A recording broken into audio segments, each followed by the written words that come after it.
How's it going, everybody? My name is Release Radar, and in today's video, we unbox and get first impressions of the Logitech Gcloud. Let's get into it.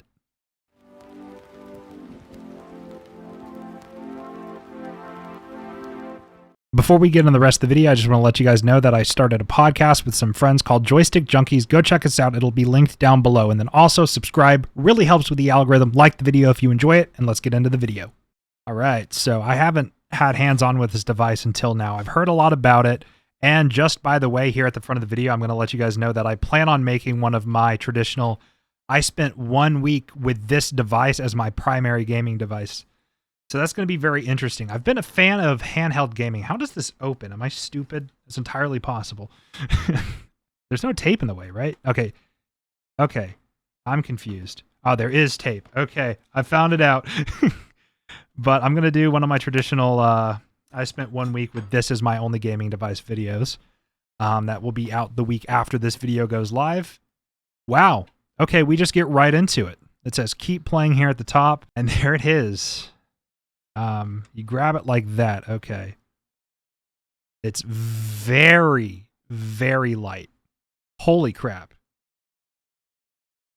It feels like it might weigh as much as my phone, which is interesting. What else do we get in the box here? Charging cable. And is that it? Is there anything where it says keep playing? Is this an accessory box up here? No. Wow. Okay, well that was just short, sweet, and to the point. I like that. No random stuff to go through like with an Apple product. But yeah, that's the package right here. We're going to go ahead and set that aside. Charging cable comes included inside of this box, but I'm not actually going to use that charging cable because I already have one right here for the Steam Deck. But I might as well open it up and just get an idea of what it looks like. But I don't want to damage this box. Okay, here we go. Opens right there. Let's get a look at what we got here. All right, we got a charging brick. And then, oops, I damaged the box. Good job, me. And then on this side, we have the charging cable with a little bit of documentation. And here we have everything that's included in the box. The console, charging brick, charging cable, some, just random papers, I guess, and then a little Logitech sticker. Cool. So I'm going to keep this all together because I do have limited time hands-on with this device. But sitting on the desk here with me, I also have the Steam Deck, and the Steam Deck is so giant compared to this device right here. It's actually kind of funny to look at them side by side if I can get them on camera together. There we go. I mean, look at that size difference. The Steam Deck is massive and substantially heavier than this. Like, this almost feels like it's twice as heavy, or the Steam Deck feels like it's twice as heavy than this. So this is like substantially lighter than the deck. But we're going to go ahead and peel off this protective film right here. Let's get a nice peel cam. Oh yeah. This is not going to be clean for that long with dog hair and everything going on in here. Looks like we also have a peel up at the top. Peel at the top. Oh yeah, comes off nice and easy. The device kind of feels like a toy. It kind of feels like a Switch Lite. It doesn't feel as substantial as the Steam Deck does. The Steam Deck is pretty hefty. It feels like a device built for gaming. It's got some weight to it, right? This just kind of feels like a kid's toy, but let's go ahead and power it on. Oh, there we go. Logitech, powered by Android. Okay, well, I think this device needs to charge before I can actually use it, which is pretty unfortunate, but let's just get a feel of what the buttons feel like. You have your traditional ABXY layout right here. You also have two joysticks that are offset kind of like the Xbox controllers, unlike the Steam Deck. Because if I grab the Steam Deck again here, those are just directly side by side, which works well with the way you hold the deck. But look at how much thicker, by the way, the deck is than this. That's so crazy.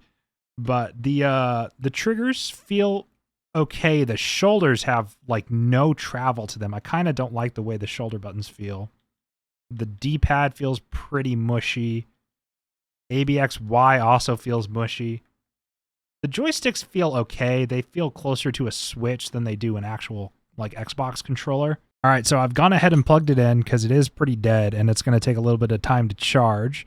But overall, this thing so far just kind of feels like a toy. It doesn't feel very substantial. It's super light, feels very plasticky. I don't know. It gives off the vibe of like a Switch Lite and not of a Steam Deck, right? This just feels more hefty. All of the triggers have more weight to them. Everything just feels more substantial and just overall better on the Steam Deck. And I haven't even powered this on yet. So first impressions are it just feels like a toy. And so let's talk about I/O real quick while it charges up. So on the bottom, you have USB-C for charging and a headphone jack, as well as what I assume are 2 speakers.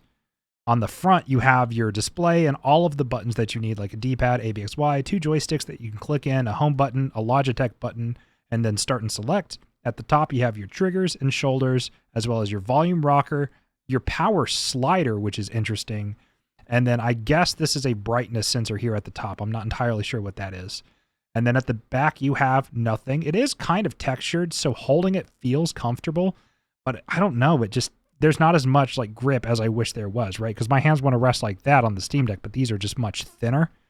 But let's see if I can go ahead and power it on. So to power it on, you kind of just pull the slider to the side, and it's still not powering. I'm confused. Do I pull it and hold? Let's pull and hold and see if that works. Logitech powered by Android. Okay. I'm just going to pull and hold this. I have never got it to fully turn on yet, so let's see if this is how you just pull and hold and then release. So like we're boot looping right now or something. It's not fully powering on. Why not? There we go. Wow. It's a pretty bad first impression, Logitech. That took a couple more attempts than I would have liked. Which, by the way, I do want to say that I am a fan of Logitech devices. I use a G502 Lightspeed as my mouse, and I used a G915 wireless keyboard for quite a while before my buddy Kyle built me the keyboard that I have now last year for my birthday. But it looks like we can use the controls here. It actually makes a little sound. I don't know if you guys can hear this, but I don't know if you can hear that, but it makes a little sound as you navigate the menu. So let's go through setup here. I'm going to skip through some of the setup stuff so I don't like dox myself. So I will see you guys when it's actually fully set up. So the setup says getting your tablet ready, which is pretty much what the Gcloud is. It's just kind of a Logitech controller shell around a small Android tablet, which is just very interesting. So let's continue through the setup here, and then I will see you guys once it's fully set up. All right, here we are. I finished the setup, and it took a little bit longer than I would have liked it to. There was a bunch of questions and a bunch of like license agreements I had to agree to and all that stuff, but welcome. Play all your favorite PC/console games in the palm of your hand. Start. Designed for cloud gaming. That scares me a little bit because I'm going to be using this exclusively for the next week, so I'm not a big fan of that. Local streaming works just as great. Next. I'll probably do a lot more local streaming than actual cloud gaming, but I will test stuff like Game Pass cloud gaming on this. Next. Want to learn more? Click the Explore button. Explore now. All right, so we have cloud gaming, GeForce Now, Xbox, Steam Link, Google Chrome, YouTube, YouTube Music, and all apps built in right out of the gate, and the Google Play Store right here.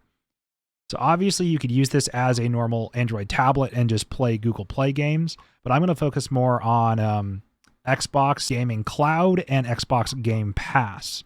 So I'm going to go ahead and get logged into the cloud gaming stuff, and we're just going to get a little bit of a first impression of how that performs. All right, so I've gone ahead and signed into the Xbox Cloud Gaming service and, well, not installed, but booted up Forza Horizon 5. I have some pretty good internet. I'll put my speeds up on screen right now if you are curious, but I'm confident in my internet speed, but I don't know how well cloud gaming is going to work. I haven't really dipped my toes into cloud gaming much at all. I have done quite a bit of local streaming. I've been doing things like lying in bed and streaming my PS5 to my Steam Deck, and that works just fine. But when it comes to cloud gaming, I have basically no experience with it. So this is going to be the first time I've ever really well experienced cloud gaming, and it's going to be here on the Logitech Gcloud. And from what I've heard, my expectations are pretty low. It is very much dependent on your Wi-Fi, and you know, if you're playing a game and your Wi-Fi goes down, even if it's a single player game, you're kind of SOL. But let's go ahead and click on my cars. I'm going to just drive. Whoa, I have this thing? There's no way I have that. Okay, I was going to say, I don't have that car. I wish I did. I don't have that many cars. Okay. I think I'm going to just take this one out. Yeah, okay, let's take this car out right here. I'm very surprised with how responsive it feels for cloud gaming.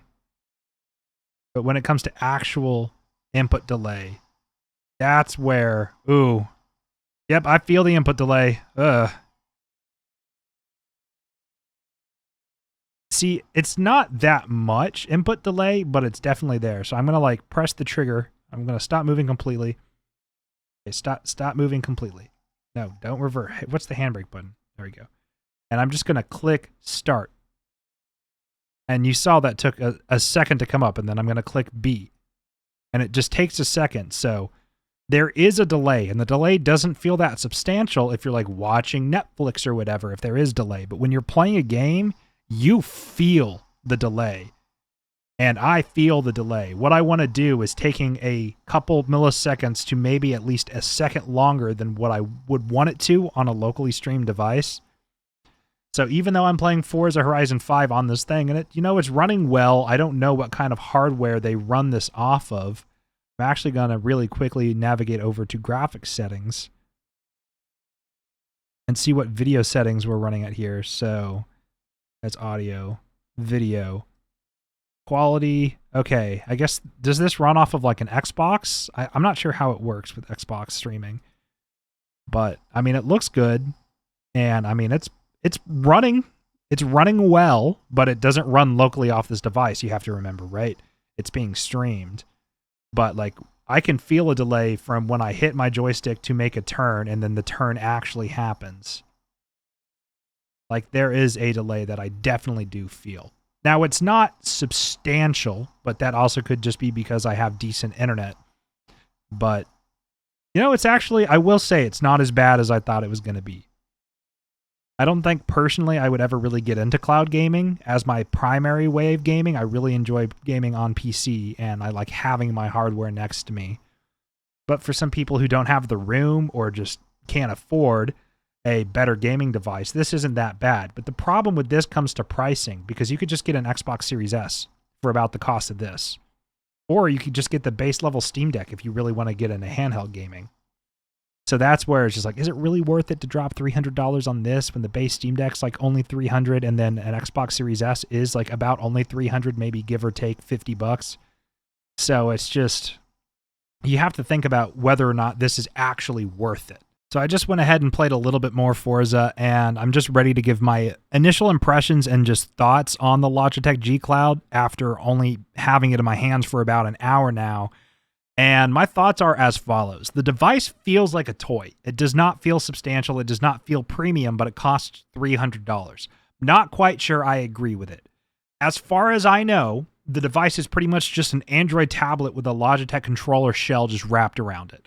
And there isn't anything really special about it. So if you already have an Android phone or if you already have an iPhone, you can pretty much just do what you could do on this with a Razer Kishi. And those are substantially cheaper than this. And I've done videos on the Razer Kishi before. All you do is just snap your phone into the controller, and then bam, you're playing with a controller on your phone. And my phone's not that much smaller than the screen on this. So you just have to think about, is this worth $300? And, well, everybody has a phone pretty much. And as long as you have good internet connection, you can stream your games to your phone, just like you would be able to stream them to this. And so for $300, I don't know if I would recommend this, because at $300, you could get a base Steam Deck and then save up some more money and slap a decent micro SD card in there, and then bam, you have a much better gaming experience, and it's local. Or if you're looking at getting your first gaming device, I just would not recommend this over the Xbox Series S, because for the price of this, you can get a Series S, and that's its own console. So I don't know how I feel about spending $300 on what's pretty much supposed to be a companion gaming device. This is not supposed to be your primary gaming device. You're supposed to be able to lie in bed and play this and stream your games to this or whatever, but I have the Steam Deck already, so why would I use this? So it's a weird product, and I don't really know who it's for, because all the things you can do on this, you can do on your phone with a Razer Kishi or a Backbone or something like that, and that is just so much cheaper to do. So it just puts the Gcloud in a weird spot because it can't really run any games locally other than like Android titles, but you could just do that on an Android phone. So I just really don't know who this is for, and that's been my thoughts on this device since I like first saw it revealed. It feels like a toy. It can't really run any games. It has to have games streamed to it, but you could just stream games to your phone and save $300. So yeah, I just have really mixed feelings about this thing. It does what it wants to do well, but you could just do what you would want to do on this instead. So I don't really recommend it. It feels cheap, and it's $300 just to do something you could do on your phone with a Razer Kishi or just some other controller add-on to your phone. But let me know if you agree down below. I am going to use this as my primary gaming device for the next week, and it's going to be interesting. I'm going to be playing a lot of probably Fallout 3 because I've been playing that on my Xbox, and now I can resume it here through Gcloud. So we're going to see how that goes, but let me know if you agree with my points on the Logitech Gcloud down below. Do you think I'm too harsh on it? I can't recommend this at $300. If you want to buy a gaming device for $300, get a Switch, get a Steam Deck, or get an Xbox Series S. I can't recommend this. Let me know if you agree down below. My name is Release Radar. Thank you so much for watching. Stay tuned for the follow-up video, and it will be linked down below if it's out by the time you're watching this, and I'll catch you guys in the next one. Peace.